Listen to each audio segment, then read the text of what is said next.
Dear become part 2 students जिनका भी examination होने वाला है बिजनेस लॉ थर्ड पेपर के very very important question BRFBU है। तो आइए इसके साथ आज एक बेहद इंपॉर्टेंट एकदम मान के चलिए छपा हुआ क्वेश्चन लगभग हर साल पूछता है, क्रेता सावधानी का सिद्धांत और इसके अपवाद। ठीक, what is the caveat emptor and what are exceptions of it. क्रेता सावधानी का नियम या क्रेता सावधान रहो एवं इस नियम के अपवाद। ये आइए इस क्वेश्चन का अब जल्दी से आंसर जानते हैं। क्या है क्रेता सावधानी का सिद्धांत? वस्तु विक्रय अधिनियम 1930, ठीक है, भारतीय वस्तु विक्रय अधिनियम 1930 में एक धारा 16 दिया हुआ है। धारा 16 में यह है कि क्रेता सावधान रहे, लेट बायर बी आवियर। इसका अर्थ हुआ कि देखिए आप या हम अगर खरीदार है, बायर है, तो हमको सतर्क रहना चाहिए। बाद में हम सेलर को दोषी नहीं ठहरा सकते। मान लीजिए हम लोगों ने कोई सामान खरीद लिया, बाद में ये दोषी हम लोग सेलर को नहीं बोल सकते हैं कि उसने गलत माल बेच दिया है, ऐसा कानून है। पर ये धारा 16 है। धारा 16 का अपवाद भी है। धारा 16 का क्रेता सावधानी का सिद्धांत कब लागू नहीं होगा और सेलर उत्तरदायी होगा। सेलर उस लॉस के लिए या हम लोग की क्षति के लिए सेलर कब क्षतिपूर्ति करेगा, मतलब सेलर कब लागू होगा, कब उत्तरदायी होगा, और क्रेता सावधानी का सिद्धांत बायर पे लागू नहीं होगा।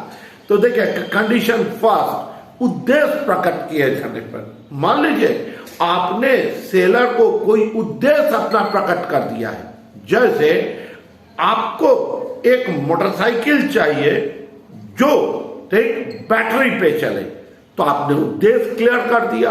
अब सेलर ने आपको ठीक है एक पेट्रोल वाला बाइक बेच दिया, तो यहां चूंकि आप उद्देश्य अपना स्पष्ट कर चुके हैं, पर सेलर ने आपके उद्देश्य को समझते हुए भी उद्देश्य से अलग हटके कोई प्रोडक्ट आपको बेचा है, तो क्रेता सावधानी का सिद्धांत लागू नहीं होगा और सेलर विक्रेता उत्तरदायी होगा।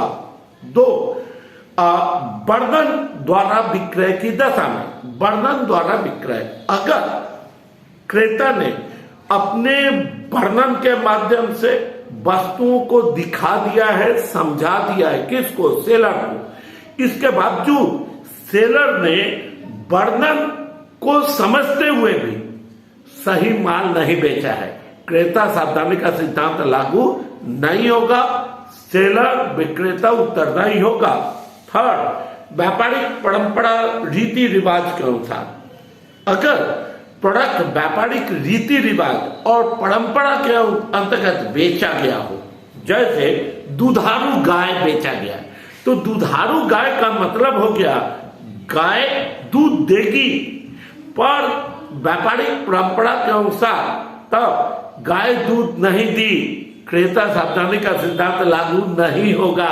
क्यों? सेलर उत्तरदायी होगा, क्योंकि व्यापारिक परंपरा यह बोलता है कि दुधारू गाय अगर बेचा गया तो गाय दूध देगी, ये नियम चलेगा।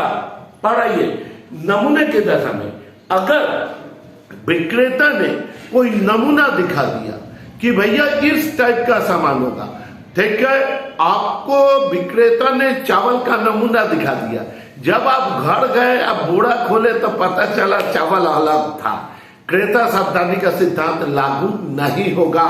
ठीक, विक्रेता उत्तरदायी माना जाएगा, क्योंकि नमूने के अनुसार बाकी गुड्स भी होना चाहिए था। और आइए 5वां, कपट की दशा में, अगर विक्रेता ने जानबूझकर कपट किया है, धोखा दिया है, ठीक, फ्रॉड किया है, तो क्रेता सावधानी का सिद्धांत लागू नहीं होगा और विक्रेता उत्तरदायी होगा। और पेटेंट एवं ट्रेडमार्क की दशा में अगर कोई वस्तु पेटेंट या ट्रेडमार्क के अंतर्गत बेची गई है, ठीक, कि भैया ये ट्रेडमार्क के अनुसार हमको ये प्रोडक्ट हम बेचे, सेलर, तो माना यह जाएगा कि उस ट्रेडमार्क के लिए विक्रेता उत्तरदायी होगा और वस्तु ट्रेडमार्क या पेटेंट के अनुसार होना चाहिए और क्रेता सावधानी का सिद्धांत लागू नहीं होगा। लास्ट, विक्रेता द्वारा मिथ्या वर्णन, मतलब झूठ बोलकर विक्रेता ने वस्तु को बेच दिया। अब यहाँ चूंकि यह कपट या धोखा की श्रेणी में आ गया, मिथ्या वर्णन हुआ, इसलिए यहाँ क्रेता उत्तरदायी नहीं होगा, विक्रेता उत्तरदायी होगा और क्रेता सावधानी का सिद्धांत लागू नहीं होगा। आप मेरे क्लासेस भी देख सकते हैं, बिकम पार्ट 2 का बिजनेस लॉ से संबंधित जो डिटेल लाइव क्लास होता है। कमेंट कीजिएगा। Thank you.